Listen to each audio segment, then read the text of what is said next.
Efésios capítulo 2, versículo 13 diz assim: mas agora em Cristo, se você ler um subtítulo que algumas Bíblias têm, que vai estar lá no versículo, depois do versículo 10, diz assim: os gentios e os judeus são unidos pela cruz.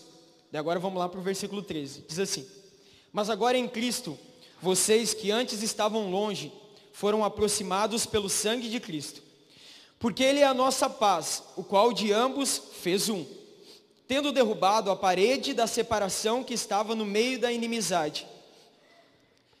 Para que fique claro, é real essa parede. No templo, antes de Jesus, existia uma parede, não só o véu do templo, que a Bíblia fala quando Jesus pagou o preço, que foi rasgado de cima a baixo, mas na hora de cultuar, era como se houvesse entre nós aqui uma parede ali, e os judeus tinham um acesso diferente do que nós, gentios, que seríamos naquela época, teríamos. Então era como se o acesso deles fosse mais próximo. E realmente, quando Cristo vem, não só o véu do templo se rasga, mas essa parede é derrubada, para que todos se tornem um. Continuamos no versículo 15. Cristo aboliu na sua carne a lei dos mandamentos na forma de ordenanças, para que dos dois criasse em si um novo homem, fazendo a paz e reconciliasse ambos em um só corpo com Deus por meio da cruz, destruindo a inimizade por meio dela. E quando veio Cristo, evangelizou paz a vocês que estavam longe, e paz também aos que estavam perto, porque por meio dele ambos temos acesso ao Pai em um só Espírito. Assim vocês não são mais estrangeiros ou peregrinos, mas concidadãos dos santos e membros da família de Deus, edificados sobre o fundamento dos apóstolos e profetas, sendo Ele mesmo, Cristo Jesus, a pedra angular. Nele todo o edifício bem ajustado cresce, para ser um santuário dedicado ao Senhor. Nele também vocês estão sendo edificados em conjunto, para ser morada de Deus no Espírito. Morada de Deus no Espírito. Amém? Amém. Eu repeti intencional essas palavras aqui desse texto. Algumas pessoas que estudam, destrinchando texto por texto, pedaço por pedaço da Bíblia, eles costumam falar que Efésios seria um grande resumo do Evangelho. E se nós formos ver, para mim, esse capítulo 2 já é o resumo do Evangelho. Porque se nós formos ver aqui, o que Paulo está falando é do sacrifício de Cristo, que agora nos reconcilia e nos transforma em um só povo. Mas o que isso tem a ver? Isso tem muito a ver, porque primeiro eu queria que nós pudéssemos entender e que você pensasse: por que você veio no culto hoje? Por que eu vim no culto hoje? Porque nós vivemos dias em que, se há um desespero e uma preocupação, principalmente em partes de lideranças, e essa semana eu estava conversando com o pastor Paulo, eu achei muito interessante algo que ele falou, e ele disse assim, que lá atrás, quando o ministério começou, a igreja Encontros de Fé começou, o Senhor falou especificamente, tanto para o pastor Isaías num determinado momento, quanto para o pastor Paulo em outro tempo. E o pastor disse que estava dirigindo e Deus falou para ele, o Espírito Santo disse para ele assim: nós evangelizamos edificando e edificamos evangelizando. E o que é isso? Nós pregamos e enquanto pregamos, crescemos na fé. E enquanto crescemos na fé, continuamos pregando, porque é desenfreadamente sem fim. E você sabe disso, e se você olhar para o lado, você vai ver que existem várias e várias pessoas do teu convívio e na tua volta que não conhecem a Cristo. E que de repente até tu já pode ter tentado com as tuas forças. E às vezes nós nos frustramos e não entendemos por que a pessoa não nos escuta, ou por que parece que está tão na cara a mudança que ela precisa fazer para nós, mas parece que está tão distante da pessoa enxergar ou de aquilo acontecer. E a grande pergunta que eu faço é: nós somos igreja de verdade? Porque a grande pergunta deveria ser: qual a nossa fome de estar aqui nessa noite? O porquê viemos aqui nessa noite? Será que viemos para ganhar um pãozinho oferecido por Deus? Ou para comer o próprio pão que é o Cristo? O que será que é e onde nós nos fundamentamos quando dizemos que somos igreja? E quando somos questionados, o que nós representamos às pessoas? Porque, quer ver, para você perceber o quanto você é observado ou não, é quando você convive em um determinado tempo, num lugar, ou numa empresa, ou o ambiente que for, e de uma hora para outra você sai. Os frutos que foram gerados naquele tempo e de convívio, você vai conhecer tempos depois que você não estiver no ambiente, porque aí você vai perceber o quanto que você gerou algo de verdade nessas pessoas enquanto convivia com elas, quando elas vierem te procurar. As marcas que deixamos em lugares que passamos, elas aparecem depois. E a grande pergunta é, quando somos questionados ou perguntados, porque somos o tempo todo, por que tu vai na igreja? Ou pergunta que já ouvi várias vezes, mas o que é igreja? Porque você vai concordar comigo, eu antes de me converter, eu convivia num ambiente de futebol. Então tinha 2 horários que eu jogava e nós éramos, o time era tipo uma família. Nós jogava desde a 4ª série junto. Então aquele era o ambiente. E você vai concordar que nesse ambiente nós começamos a ter intimidade. E os relacionamentos vão se encurtando. E é muito parecido, várias tribos que existem, e vários ambientes e grupos que você vai ver na sociedade, são muito parecidos com o nosso ambiente de igreja. Existe sim uma missão em cada grupo. Mesmo que seja um grupo para divertimento, existe uma missão, se divertir, sair do normal, sair do cotidiano. Todos os grupos são assim. Todo grupo de pessoa que se junta tem um objetivo. Se olharmos para um time de futebol, nós sabemos que tem lá, como as mulheres costumam dizer, a maioria delas, 11 homens correndo atrás de uma bola. Qual é o fundamento? Nós sabemos que o fundamento de um time de 11 homens correndo atrás de uma bola é chegar no final do campeonato e ser campeão. Tem um objetivo. Nós, como igreja, temos um objetivo.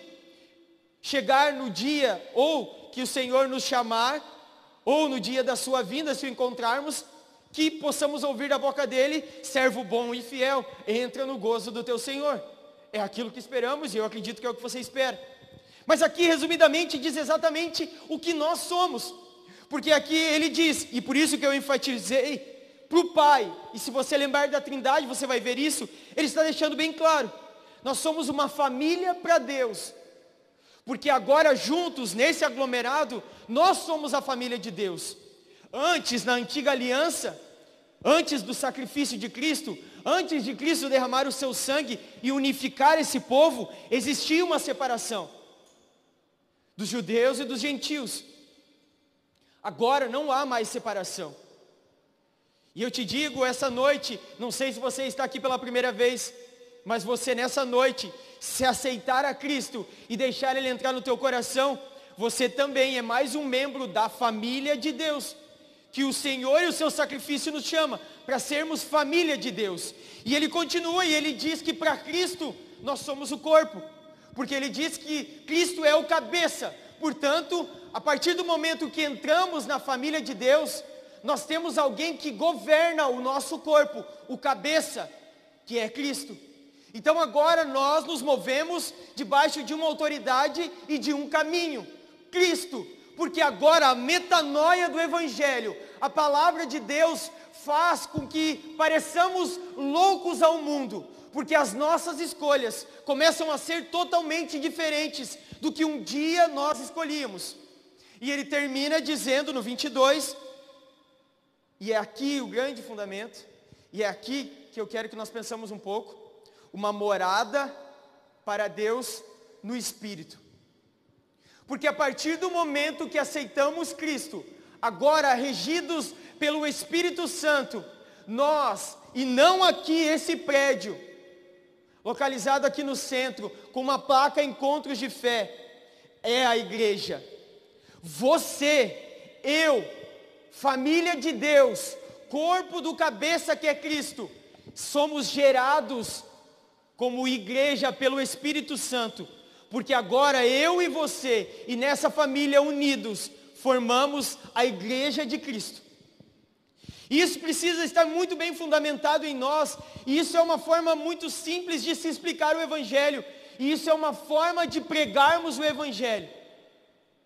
Mas agora a grande pergunta é: qual a tua fome para estar nessa família, para fazer parte desse convívio, para estar aqui essa noite, para se deixar entrar nessa família de Deus, para se deixar agora ser direcionado nas tuas atitudes, no teu caminhar, nas tuas escolhas, no teu dia a dia, movido pelo cabeça que é Cristo,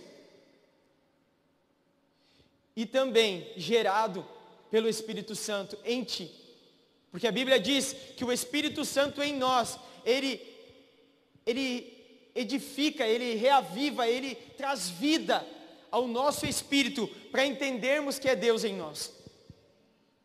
E se nós formos olhar, todas as vezes, se você olhar no Evangelho, sempre existiu dois públicos que se achegavam diante de Deus. E algum tempo atrás eu falei um pouco sobre isso, e eu quero rapidamente retomar isso. Você vai lembrar quando eu falei um pouco sobre fome, porque a primeira coisa, nós que temos filhos podemos perceber que nós começamos a nos preocupar com os nossos filhos é quando eles perdem a fome. Porque alguém doente, a primeira coisa, um dos primeiros sintomas de alguém doente é perder a fome. Então a minha pergunta hoje é: onde está a tua fome? Por que você veio aqui hoje? Com fome de quê? Esperando na banda Soter, nos louvores, na playlist que o Vini escolheu para tocar hoje? Esperando que eu pudesse trazer algo estrondoso que não estivesse já revelado para cada um de nós? Ou você veio para comer do pão da vida, que é Cristo? Porque esse é o lugar onde repartimos o quê? O pão da vida, Cristo. Porque nesse lugar nós entramos ou com a barriga cheia, ou com fome. E veja que a barriga pode estar cheia, não de coisas sólidas, mas de besteira. E se você lembrar, eu falei sobre isso, porque o que o diabo faz nos nossos dias é nos encher de besteiras, para que a nossa fome, de repente sim, seja saciada, mas por porcaria. E quando nós estivermos aqui, agora, nesse ambiente, no momento do banquete, nós já nos sintamos satisfeitos. E aí parece que, como é muito chato o Raul falando a mesma coisa, como é chato o Vini cantando essa música, como é chato isso ou aquilo, olha o fulano levantando, sabe por quê? Porque já estamos satisfeitos. Porque quando você está com fome, o cardápio já te enche os olhos. É ou não é verdade? Por que em muitos lugares o cardápio tem até foto do alimento? Para que encha os teus olhos. Para que quando a gente chegue com fome, e às vezes a gente pede, porque com fome a gente pede até mais do que aquilo que a gente pode comer às vezes. E a grande pergunta para mim e para você hoje é: onde está a nossa fome? E mais, nós temos fome de verdade ou já estamos satisfeitos? E se estamos satisfeitos com o quê? Porque nós, conversando essa semana, nós começamos a pensar e matutar, o que será que nós podemos fazer? Porque é nítido, e isso não é segredo para ninguém, você que está no convívio percebe isso. É nítido, e não é só aqui na Igreja Encontro de Fé, mas no Brasil inteiro, e eu acredito que no mundo inteiro, um grande número de soldados foram mortos. E sabe o que é mais incrível? Não foi em batalha, foi quando eles entraram para dentro de casa. O povo de Cristo quando recebeu os dias da sua folga, quando recebeu o chamado da volta para a batalha, abandonou a sua farda. Isso é nítido. Eu achei interessante, esses dias o pastor Isaías disse que pensava nisso em casa. Quais estratégias, como nós poderíamos trabalhar para que despertasse aqueles que se perderam. Nós podemos sim trabalhar nas mídias. O William se esforça muito fazendo isso. E às vezes você não se percebe, mas nós instigamos para que você se toque, para poder gravar um post, para poder fazer um Reels, para poder fazer um history no culto, para que as nossas redes alcancem um público maior. E nós podemos inventar outras estratégias, e nós podemos pegar um canal de televisão,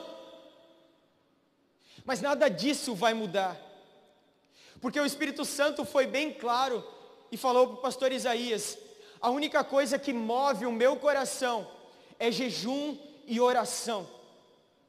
A única coisa que me move é jejum e oração. Você pode investir em mídias, você pode fazer a melhor propaganda,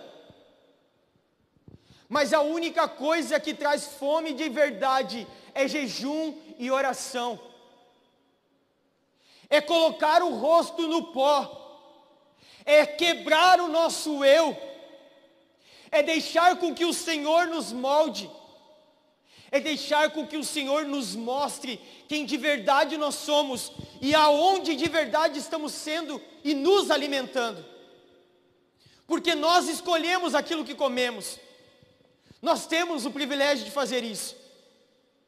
Ah, que papagaiada chata, Raul. Pois então, se nós não nos despertarmos agora, sabe o que pode acontecer conosco? O que aconteceu com Nicodemos. Nós nos encher de tanta petulância, de tanta religiosidade, estar barrigudinho, de que quando estivermos diante do próprio Cristo, não o percebermos e acharmos que a nossa religiosidade ou os nossos conhecimentos já nos elevaram no patamar mais alto. E o que eu quero dizer com isso é que às vezes nós estamos nos alimentando de tanta porcaria que nós começamos a ficar totalmente insensíveis à voz do Espírito Santo, que fala conosco todos os dias, enquanto milhares e milhares de pessoas passam por nós, desesperadas, esperando que alguém diga um simples: Jesus te ama, tu também foi chamado para ser filho de Deus. Ei, Jesus disse que Ele tem um fardo leve. Ei, Jesus pode fazer milagres. Ei, eu posso te contar um testemunho da minha vida. Mas nós estamos tão atarefados ou tão satisfeitos na nossa própria comida, que não temos sensibilidade para perceber aqueles que estão desesperados. E sabe o que acontece? Nós começamos a achar que por já ter um certo tempo de fé ou conhecimento, começamos a estar num patamar mais elevado, e começamos a ter um dedo de poder julgar o pecado do outro. Porque sabe qual a diferença nossa de quem está lá fora? É que nós já recebemos a boa notícia, só isso. E sabe qual a diferença? É que eles estão desesperados, que alguém se levante e diga: ei, eu tenho uma boa notícia. Mas o problema é que nós estamos tão satisfeitos, e você pode perceber que isso é muito nítido na Bíblia. Porque quando Jesus chega diante daquele homem rico, o que ele diz que agora a ele resta é simplesmente fazer um outro celeiro para arrecadar mais da sua colheita e depois fazer o quê? Deitar-se e regalar-se nas suas riquezas, no seu patrimônio, naquilo que conquistou. E só comigo ou com você, que de repente quando alguém pediu uma esmola ou alguma coisa, você pensou: vai trabalhar, vadio. Eu estou onde eu estou porque eu trabalhei. Sou digno. Estou onde estou porque escolhi trabalhar. Trabalha. Só eu já tive essa petulância? Ou quantas vezes fechamos a janela? Sabe por quê? Porque não estamos dispostos, estamos tão satisfeitos, que para nós é só mais um. E de repente, se estivéssemos com fome, perceberíamos ali um lugar para não só alimentar, mas ser alimentado. Amém? Amém mesmo? Sabe, tem algo que me chama muita atenção, e eu já falei um pouco sobre isso outras vezes, mas eu quero ler com vocês, Apocalipse capítulo 3, versículo 17.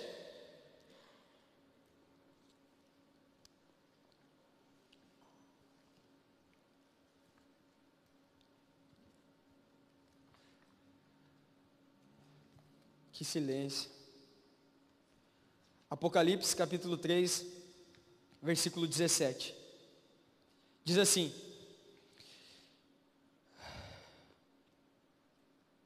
você diz, sou rico, estou bem de vida e não preciso de nada. Mas você não sabe que é infeliz, sim, miserável, pobre, cego e nu. Aconselho que você compre de mim ouro refinado pelo fogo, para que você seja de fato rico.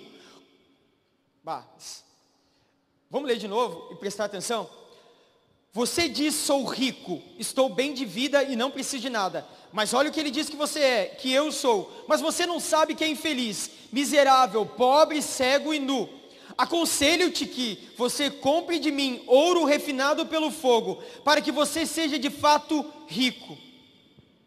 Aqui é o texto de uma carta para a igreja de Laodiceia, de uma igreja que estava totalmente satisfeita, e se achando que estava totalmente suprida a sua necessidade ou a sua fome.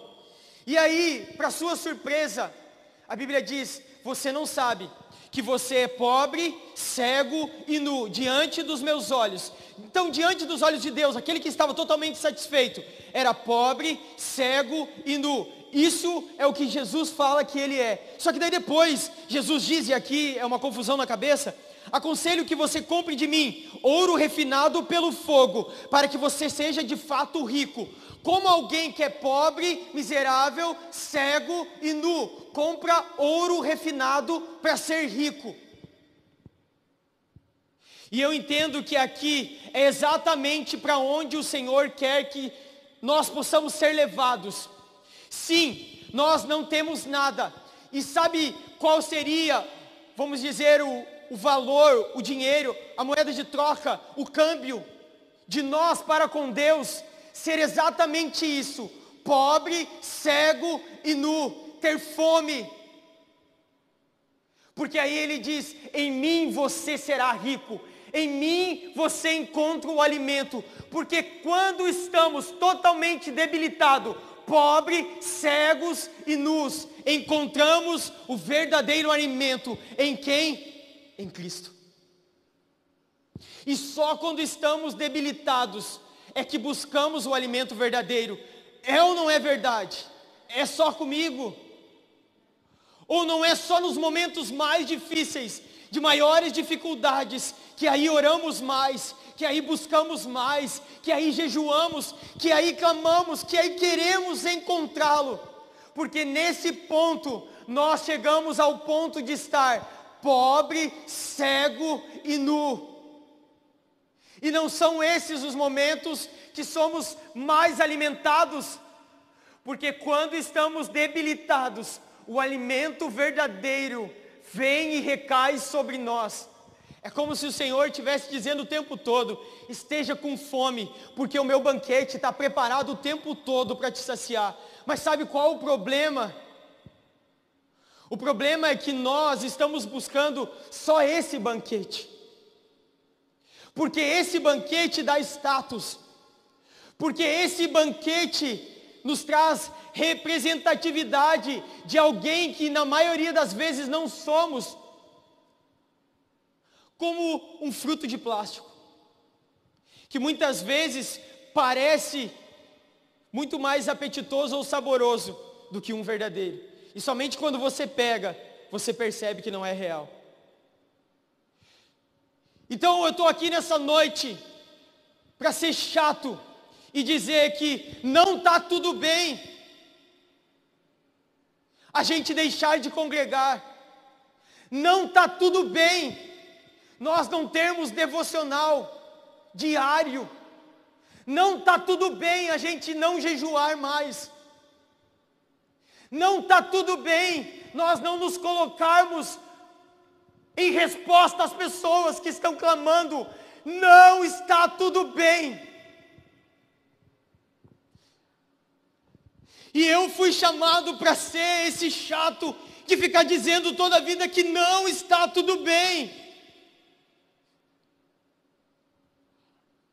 Porque senão nós vamos viver de fast food. E o fast food, ele nos dá um alimento rápido que sacia a fome. Mas vai e come um Mac, se depois de meia hora tu não está com fome. Fast food, ele te alimenta, te preenche o vazio rapidamente. Mas logo depois você tem fome de novo. Mas vai na casa da mãe e come o almoço da mãe. Você só vai sentir fome no final do dia.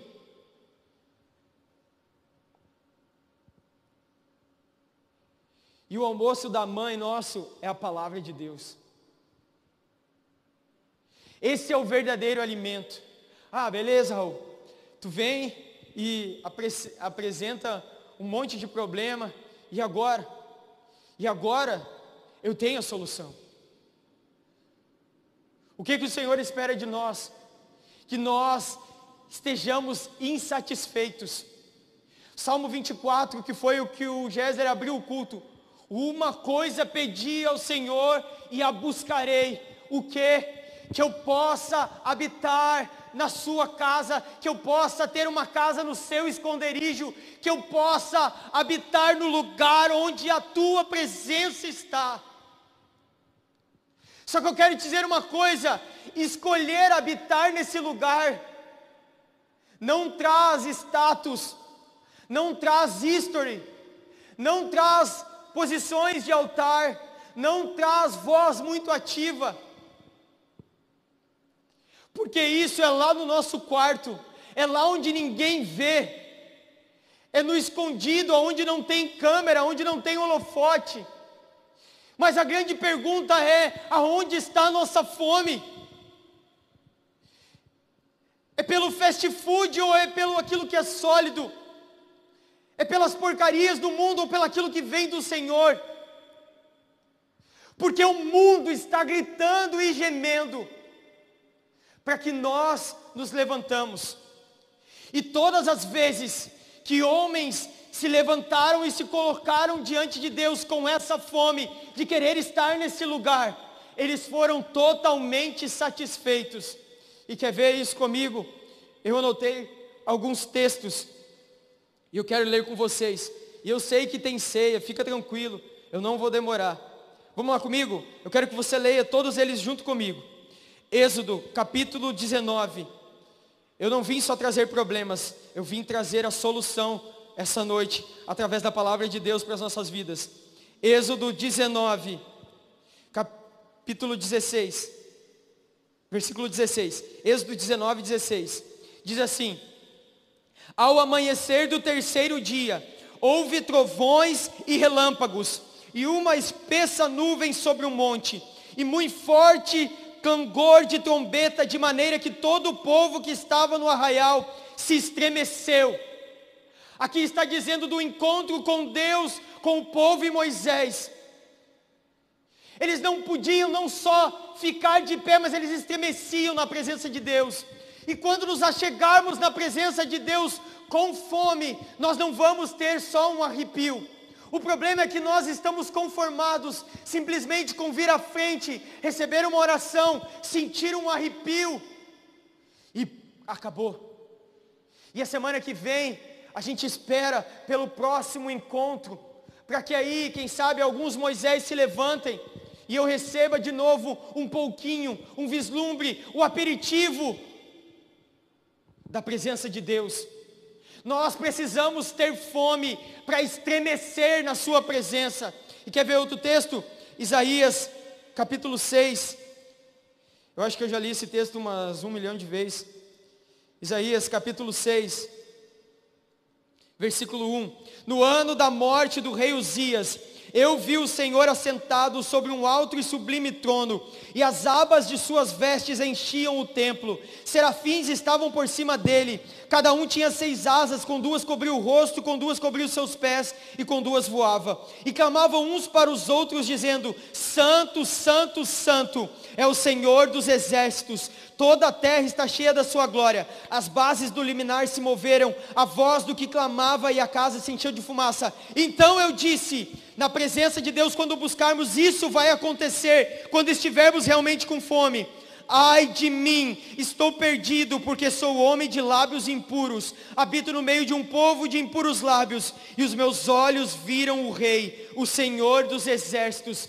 Quando nos achegarmos com fome na presença de Deus, não importa se somos pecadores, não importa o pecado que nos afasta, a presença de Deus nos purifica diante dEle, e somos vistos sim, pela sua justificação do seu sangue, como santos diante da sua presença. Mas o que precisamos chegar diante dEle é com fome, para que quando saiamos da sua presença, sejamos transformados, porque na presença dEle não é só um arrepio, não é só uma imposição de mãos, é uma mudança de mente, é uma mudança de atitude, é uma mudança de vida. Porque senão nós nos transformamos simplesmente em aqueles que vêm aqui e dão um passe, para que na próxima sexta-feira você esteja aqui de novo, para receber a oração de novo. Mas não é isso que a palavra me diz. E eu quero ler mais um texto, que está em Apocalipse, capítulo 1, versículo 17. Apocalipse, capítulo 1, versículo 17.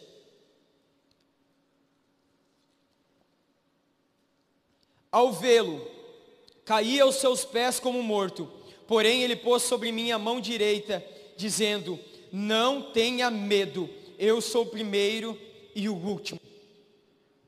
E quando estivermos diante dele, totalmente prostrados, eu coloquei um outro texto aqui, de 2 Crônicas, capítulo 7, de quando todo o povo se prostrou com o rosto em terra, diante da majestade, da presença de Deus. Sabe o que acontece quando nos achegamos com fome diante da presença de Deus?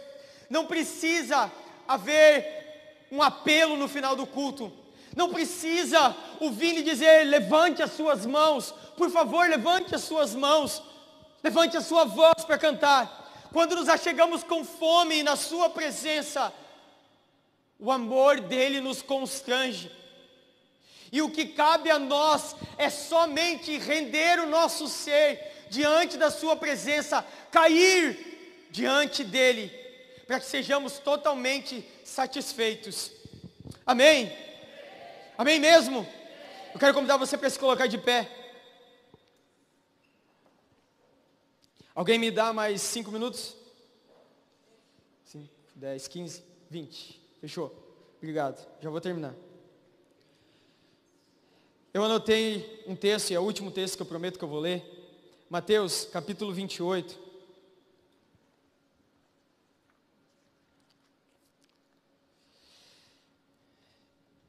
E é claro que eu orei sobre essa palavra, eu pedi para Deus. Mas é claro que também tem muito a ver com o que a gente está vivendo.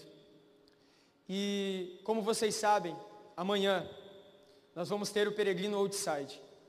A gente criou um nome, a gente criou uma camiseta, a gente criou um movimento. Só que a gente precisa ser igreja, não só aqui dentro, mas lá fora. E uma coisa que me chama muito, muito, muito a atenção, nesse texto de Mateus, capítulo 28, e eu ainda falei hoje para a Yúlica, é porque a gente não percebe muitas vezes, porque existe grandes discussões no nosso meio, de que a graça nos dá então liberdade para pecar, a graça traz uma graça barata de libertinagem. Não, nós precisamos ter obras, mas as nossas obras não nos justificam. Mas Tiago diz que sem obras a fé é morta. E começa a se levantar vários textos e justificativas para um lado, para outro, para tentar se justificar um lado, o outro. Mas toda essa discussão, tudo isso cai por terra quando estamos diante dele com fome. Porque quando chegamos diante dele com fome, entendemos realmente para o que fomos chamados e qual é a missão. Porque lá no começo, eu disse, existem muitos grupos parecidos com o nosso. Muito parecido com a igreja, que também fazem obras sociais. Mas qual a diferença? Efésios, no capítulo 2, no último versículo que lemos, está a resposta para a diferença de qualquer outro aglomerado de pessoas, de qualquer outro grupo que também tem uma missão, que também tem princípios, que também se reúne. É que lá diz que nós fomos chamados para ser uma morada de Deus e do seu Espírito. Essa é a diferença que existe em cada um de nós para qualquer outro grupo. É que o Senhor chamou eu e você para sermos a morada de Deus do seu Espírito. Por favor, se isso não pode gerar fome em nós, o que pode gerar fome em nós? Nós somos a morada do Senhor dos Senhores. Nós somos a morada do texto que acabamos de ler de Apocalipse 2,17. Daquele que era e que é, do Alfa e do Ômega, do que fez todas as coisas. Daquele que está gerando a minha outra filha no ventre da Iúlica, que nós nem temos nome ainda, porque não fazemos ideia de que nome colocar. Mas Deus já sabe como ela vai ser, já sabe o nome dela, já tem o futuro dela. E o que eu quero dizer com isso? Que não importa o que já te disseram, e não importa se de repente você chegou satisfeito aqui nessa noite. Essa é a noite de você começar a ter fome daquilo que realmente te alimenta. Essa é a noite de repente você tirar do bolso as porcarias que te satisfaziam, para começar a se alimentar daquilo que te leva para uma eternidade. Mateus capítulo 28, versículo 16. Ô Vini, pode subir, hein? Mateus capítulo 28, versículo 16. Diz assim: os 11 discípulos, tipo a última reunião de Jesus ali com os caras. Os 11 discípulos partiram para a Galileia, para o monte que Jesus lhe havia designado. E quando viram Jesus, o adoraram. Mas alguns duvidaram. Jesus, aproximando-se, falou-lhes, dizendo: toda a autoridade, presta atenção. Tem alguém que está aqui pela primeira vez? Não? Beleza. Essa palavra é para todos nós. Presta atenção o que o Senhor está falando para todos nós. Todos nós. Porque se estamos aqui, somos parte da família, como lemos no início do texto de Efésios. Somos uma família para Deus, juntos, somos essa família. E o que ele diz para todos nós: toda a autoridade me foi dada no céu e na terra. Portanto, vão, façam discípulos de todas as nações, batizando-os em nome do Pai, do Filho e do Espírito Santo, ensinando-os a guardar todas as coisas que tenho ordenado a vocês. Presta atenção. Recebemos Cristo, somos partes da família de Deus, somos movidos, o corpo de Cristo, do cabeça, somos a morada de Deus no seu Espírito, família dele. E ele diz para nós agora: portanto, vão e façam discípulos de todas as nações. E olha o que diz a última frase do texto, ponto final, letra maiúscula: e eis que estou com vocês todos os dias até a consumação dos séculos. Nós costumamos dizer, o Senhor está conosco todos os dias até a consumação dos séculos. O que eu entendo aqui com interpretação de texto, língua portuguesa, ensinando-os a guardar todas as coisas, indo, pregando o Evangelho, anunciando a todas as nações. Quando fazemos isso, quando nos colocamos à disposição dEle, quando cumprimos o ID, Ele bota a mão no nosso ombro e diz, ei, então, todavia, eu estarei com vocês até a consumação dos séculos. Quando nos preocupamos, quando amamos os seus pequeninos, é o que o outro texto de Mateus diz. Quando fizemos algo pelo outro, quando amamos o perdido, quando dividimos o alimento, Ele diz, ei, eu estou com vocês. Quando amamos o perdido, ei, eu estou com vocês. Quando não julgamos o pecado do outro, ei, eu estou com vocês. Quando abrimos mão do nosso próprio conforto, Ele diz, ei, eu estou com vocês. Porque a maior prova de amor para Deus que você pode dar é o quanto você ama os seus filhos. É o quanto você ama aqueles que estão perdidos. É o quanto você deseja e tem fome de resgatar aqueles que estão lá fora. Então eu quero te dizer que amanhã você tem uma oportunidade de fazer isso. Se de repente até hoje você não tinha fome e começou a despertar uma fome em você, amanhã tu tem uma oportunidade de ir lá para a praça. Às 13h30 nós vamos estar lá. Nós vamos cortar cabelo. Nós vamos levar brinquedo para as crianças. Nós vamos ter pessoas com cartazes, com uma carta de Jesus para as pessoas. Nós vamos estar lá, amando as pessoas, nos dispondo a elas, dando os nossos ouvidos a elas, orando por elas. Mas eu posso, todos podem. Porque Ele disse, se nós nos achegamos a Ele, se nós o aceitamos, se nós entramos na família, agora vão e façam discípulos de todas as nações. Eu quero convidar todo mundo para vir aqui na frente.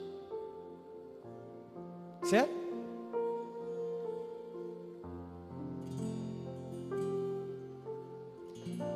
Samuel pode vir aqui já.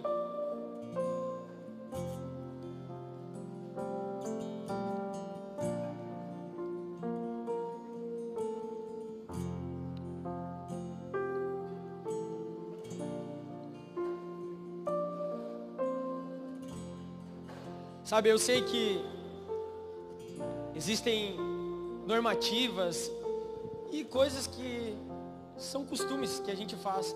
Mas eu, por mim, nós tirava todas essas cadeiras e ficava tudo sentado no chão. E fazia que nem Jesus. Claro que a gente não pode fazer isso, vira uma bagunça.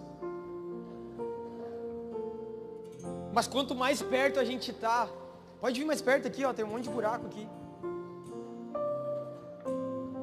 Vai dizer que quanto mais perto a gente está, a gente não percebe o que é uma igreja de verdade, um corpo de verdade. Se você olhar para a direita, para a esquerda, para trás, para frente, você vai ver uma diversidade de rostos, de cor de olho, de cor de cabelo liso, crespo, cabelo bem cortado, cabelos com bastante tempo sem cortar, gente mais cabeluda, gente barbuda, gente com menos cabelo, gente com mais cabelo, gente de óculos, sem óculos, gente mais calorenta, gente menos calorenta. Essa é a diversidade do reino de Deus. Isso é a beleza. Isso é a beleza de Cristo. E é assim que Ele se transforma palpável para as pessoas. Porque você consegue chegar em pessoas que eu não consigo. Porque você consegue falar com pessoas que eu não consigo. Você tem assunto com pessoas que eu não tenho. Alguns mais desinibidos conseguem chegar nos mais desinibidos. Pessoas que às vezes são mais retraídas tem mais facilidade com o mais retraído, conhece, se entende, as nossas características, elas se enlaçam. A nossa humanidade foi escolhida por Deus para que Ele se revelasse entre nós. Então eu não quero sair daqui botando a mão, orando em todo mundo. Eu quero que você coloque a mão em alguém que está do seu lado. Mas antes disso, olhe para ela e diga: eu quero te ver amanhã lá. Faz isso aí, bota ela no compromisso. Quero te ver amanhã lá. Eu quero te ver amanhã lá, cara. Eu quero te ver amanhã lá. Todos nós fomos chamados para esse ID. E agora ora com alguém. Ora com alguém. Ora. Pergunta se a pessoa está passando uma necessidade. Pergunta o que a pessoa está passando. Nós somos a família de Deus ou não somos? Os meus amigos mais próximos essa semana souberam de tudo, de algumas coisas que eu passei. Porque eu tenho liberdade para contar. Nós somos a família de Deus de verdade. Nós temos que ter liberdade para dividir os nossos fardos, os nossos problemas. Porque Jesus prometeu que não ia ser fácil. Então divida. Quando dividimos o fardo fica leve. Quando carregamos um peso de 2 fica mais leve do que de 1. Essa é a fome que o Senhor quer gerar em nós. Partilhar a mesa. Partilhar o pouco que temos se transforme em muito. Ore com alguém, feche teus olhos. Senhor, nós te agradecemos por essa noite, Jesus. Eu te agradeço pela vida de cada um que está aqui, Senhor. Eu te peço, Jesus, transforma, Senhor. Transforma, Senhor, aqueles que não tinham fome de Ti, Senhor. Gera uma fome, uma sede da Tua palavra, Senhor. Gera uma fome, uma sede da Tua palavra, Senhor. Gera uma fome, Senhor, para que desejamos estar no lugar da Tua habitação, Senhor. Gera uma fome em nós, Jesus, de estar naqueles lugares onde ninguém nos vê, Senhor, clamando, orando, jejuando, buscando a Tua presença, Senhor. Que sejamos de verdade o povo de Deus, Senhor. Eu clamo por isso nessa noite, que os nossos laços nessa noite, eles se entrelaçam, Senhor. Que nós possamos ser uma família de verdade, a família de Deus. Que nós possamos ser conhecidos nessa terra como moradas do Espírito de Deus. Que possamos ser conhecidos por isso. Que possamos levar a boa notícia a todos os povos, tribos, línguas e nações. Que não venhamos nos intimidar diante do dia mau. Que sejamos fiéis a Ti, Senhor. Enche-nos com a Tua intrepidez, para que até que Tu venha, nós possamos pregar o Teu Evangelho, Senhor. Eu clamo por isso nessa noite, Jesus. Eu clamo por isso nessa noite, Senhor. Que sejamos de verdade, Senhor. Que sejamos de verdade a família de Deus. Em nome de Jesus. Em nome de Jesus. Em nome de Jesus. Amém. Amém. Amém. Amém mesmo. Aleluia. Você pode aplaudir a Cristo bem forte.